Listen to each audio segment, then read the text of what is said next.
What's going on, everybody? Welcome back to the channel. Today we're going to talk guitar troubleshooting.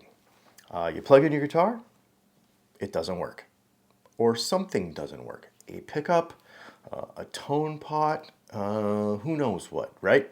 And if you're not super familiar with this stuff, it can be daunting to take the cover off the back or the pick guard out and be like, what am I even looking at? I'm going to show you today kind of how to be the signal and go through your guitar and show you kind of the flow of everything so that you can kind of narrow it down, okay? And that's going to help make this a whole lot easier.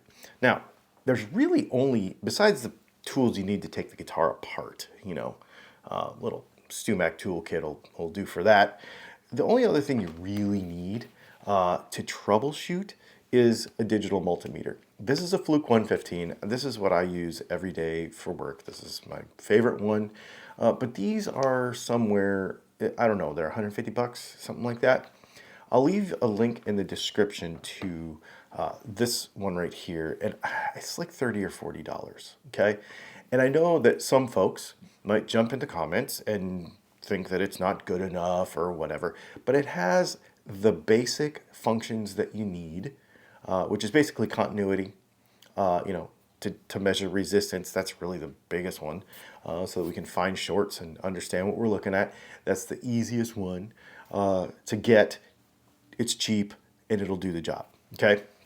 So with that, let's jump over to the bench and let's troubleshoot or look at the signal flow of what happens in a couple of different kinds of guitars. All right, I actually forgot that I bought one of these for a video. So I actually have one of these more inexpensive multimeters, and this is the one that I was going to link in the description anyway. That setting right there, that's going to be our resistance setting. So when we put these two together,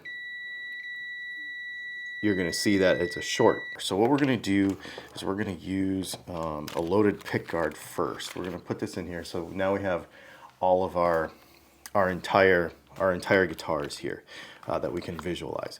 So let's say we plug in our guitar and our neck pickup doesn't work, or our middle pickup doesn't work, or our bridge pickup doesn't work. One of the things I want everybody to kind of think about here is the way the signal flows in the guitar, okay? So on a Fender style guitar, everything goes from the pickups to the switch to the volume pot and then out of the guitar. Okay? So the output jack. Pickups, switch, volume pot, output. The tone controls, for lack of a better word, steal signal from the pickups. Okay? So basically, we don't, if the tone controls don't work, we'll get into that in a minute. But for lack of a better word, we can pretty much ignore the tone controls on most guitars if we're working on something where we have a pickup that doesn't work. Okay? So pickups, switch, volume pot, out of the guitar. So if this neck pickup doesn't work, what I personally like to do is I personally like to actually check it where it hooks up to the switch or at the back of the pickup, which we'll get to in a minute. If nothing works, then we have to narrow that down to something that affects all of the pickups, right? So either the switch is completely bad because pickups, switch, volume pot, out of the guitar. Typically, if nothing works, the only other two things that affect everything in the guitar is the volume pot and the output jack. Those are the two things in the guitar that affect everything. If one of those isn't bad, then it could be your switch. You see what I'm saying? What we're trying to do here is establish the path. So the pickups, switch, volume pot, out of the guitar, right? And that's really the main thing. Now, if we have no signal. We have our tone doesn't work. The only thing that a tone is, it's a variable resistor with a pot with a cap glued to the back of it. So if that doesn't work, you could say, well, the cap has gone bad. But 99% of the time, I've actually, honestly, to tell you the truth, in modern guitars especially, I've never ever seen a capacitor fail. It's always been because there has been no ground on the back of the pot. Okay? So the tone controls need to be grounded the same place the volume pot is, which is to the output jack. So all components in the guitar, except for the case of the switch, so this pickup, this pickup, this pickup, this pot, this pot, this pot, all need to be grounded to the same ground that is the output jack. Okay? So, and it doesn't matter where in the guitar, star grounding and all that stuff's a bunch of BS. So just ground it. So if your tone controls are not working, then that means they're not grounded. Or the pot's bad, but usually that doesn't happen either. So in a Stratocaster, for example, one of the things we need to look at is that all the pots are grounded together. See, like with this wire right here, because we have a plastic pick guard, so nothing is attached, nothing is grounded together, and I don't like to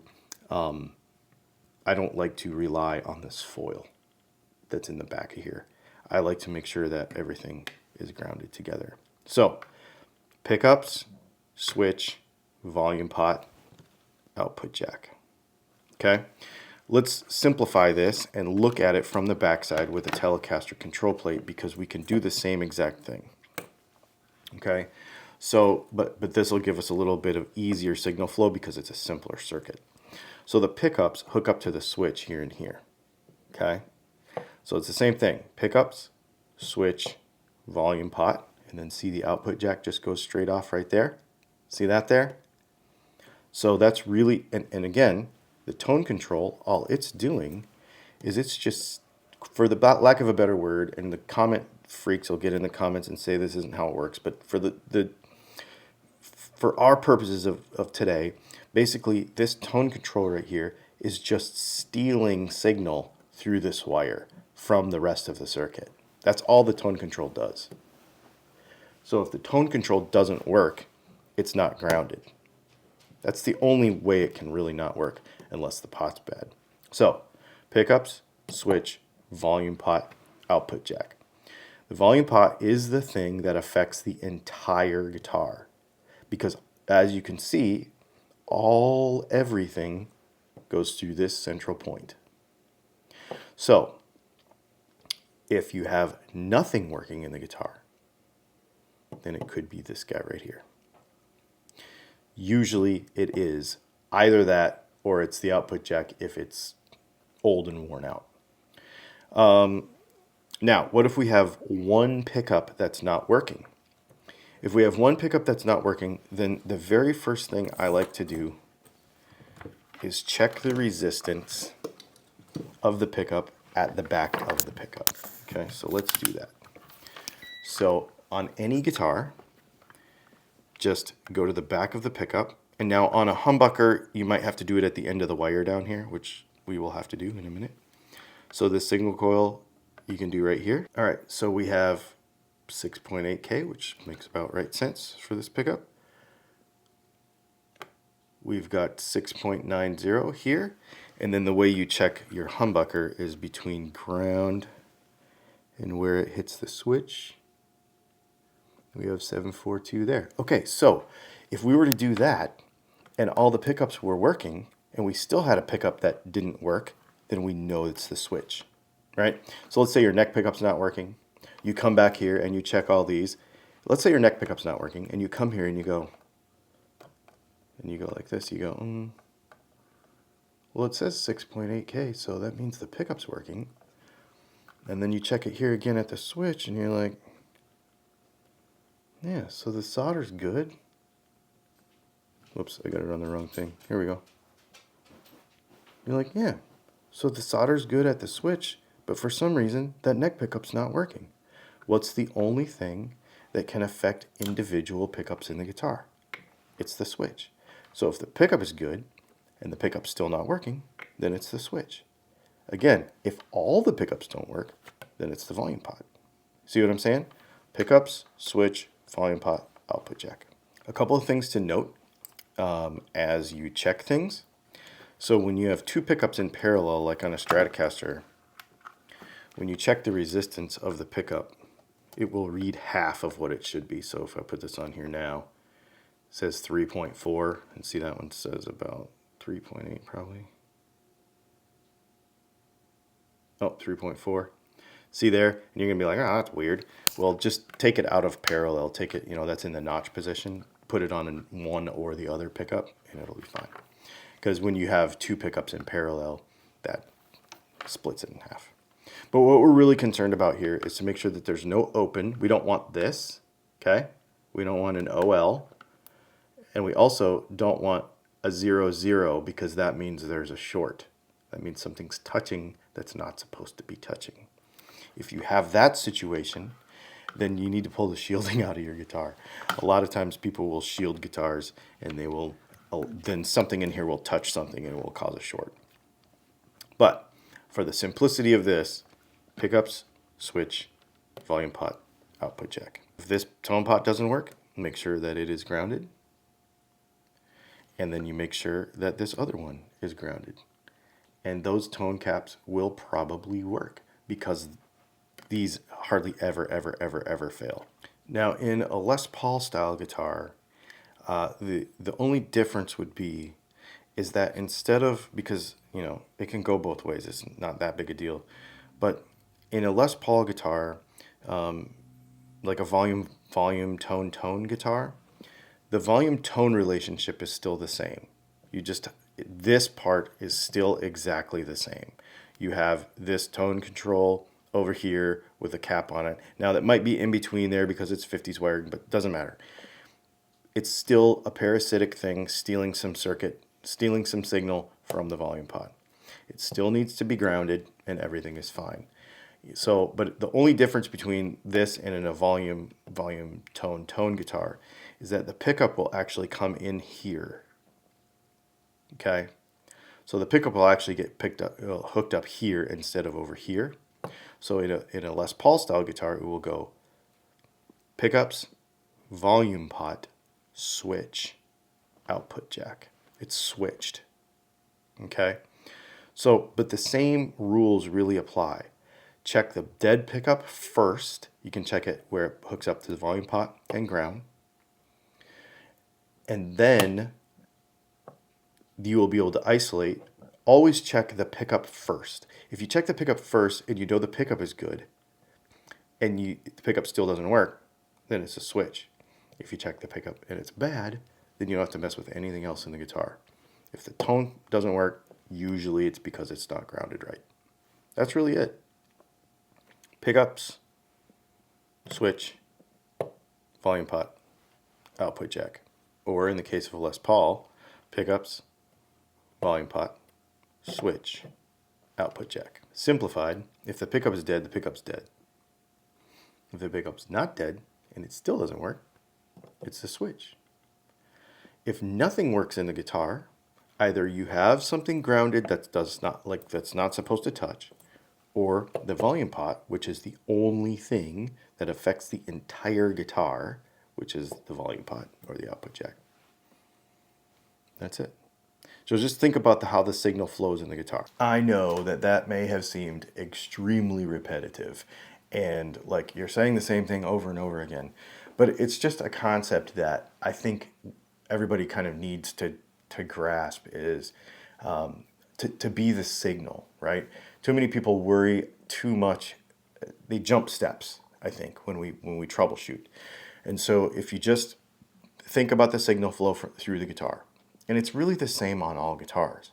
Pickups, switch, volume pot, output jack. If the tone controller works, it works. If it doesn't, it's either not grounded or the pot's bad. End of story. That's it. There's only two things that can be wrong there.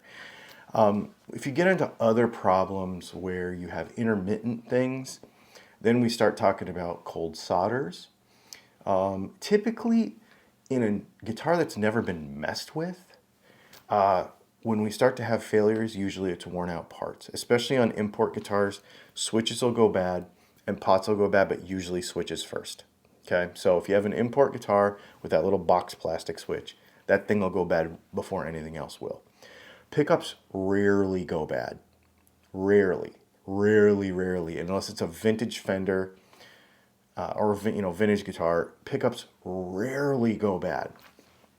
Volume pots, they will go bad at some point, but usually they get scratchy first. They don't just die.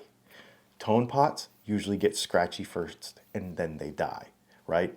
Caps, I don't know that I've ever seen a cap go bad in a semi-modern guitar. Some of the old wax caps, like the old Fender caps that have the waxed caps in them, or the waxed joints in the ends.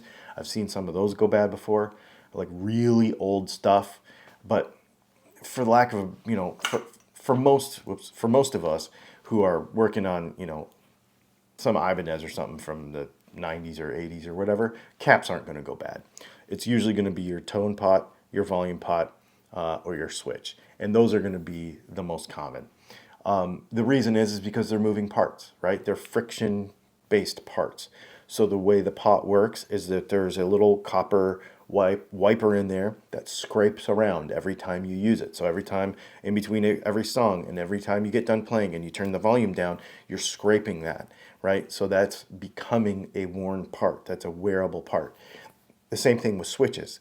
Every time these little contacts get used, they get used up a minute amount, right? And they can corrode if they have sat for a long time, etc. So, moving parts like this will wear. So always go for moving parts first. Your pickups, they don't move. They're fine. The only time they can go bad is usually with corrosion over time. So don't use steel wool on your guitar, because steel wool will get into the magnets and that will corrode the wires. I have seen that many times. And output jacks will fail until you put a good one in it. Like if you put a Switchcraft or one of these Pure Tones in it, you'll have a serviceable guitar for many, many years. The cheaper ones, sometimes you can get away with bending the little leg back in and it'll grip again and it'll be fine. So the thing is, there's not a whole lot that can go wrong with a guitar. Now, once you start messing with a guitar, here's a couple of things I think you need to remember. One is that if you shield the inside of your cavity, you're just asking for trouble. The whole thing about a Faraday cage and all that crap it's a bunch of garbage. Shield the back of your pickguard. Ground it. End of story. You don't have to go in there into your Jazzmaster and just wrap the entire thing with foil. You don't. It doesn't really do anything. So just put it on the back of the pickguard and ground it. The majority of folks who have ever called me and said, I put your pickups in my guitar and now nothing works, it's because it's usually a Telecaster and they've put shielding on the inside of that little hole where the output jack goes because they want a Faraday cage and they're grounding out their output jack. So once you start messing with a guitar, then that's where problems start to come in. We have stuff that touches. We have wacky wiring schemes that aren't totally correct and that kind of stuff. I'm not saying it's your fault. I have done it too. We go in there and we goof around with everything and now we have a problem. That's why you have to kind of abandon all that for a second and go back in your mind and go, okay, pickups,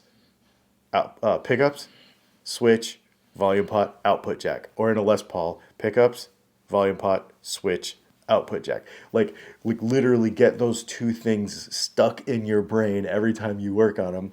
And then you can do whatever you want. And the fun thing too is once you start understanding signal flow, then you will be able to pull off all those wacky wiring diagrams because you're going to be like, wait, when I switch this, then the signal's going to go here, then it's going to go over there. Like once you really be the signal in your mind, I'm the sound coming from the pickup. And I know it's not sound, it's electricity. But I'm the signal and I'm coming from the pickup and I'm going in here. And then it's coming out and it's going over here. But if I short it, it stops with a coil split, right? Like if you can really be the signal, then you'll be able to pretty much troubleshoot anything. Anyway, thanks for hanging out. I hope that was helpful. I know it can be a little confusing to hear it in a video like this, but just take a pick guard out and start playing around with a meter. I think these things are like 35, 40 bucks. They work pretty well. There you go. I'll leave a link to everything that we used in the description. I'll leave a link to our wiring stuff, our wiring parts, where if you have a problem with a pot, you have a problem with a cap, you have a problem with something, we sell all that at Dylan Talks Tone, so you can check that out. And there you go. Thanks for hanging out. We'll see you in the next video.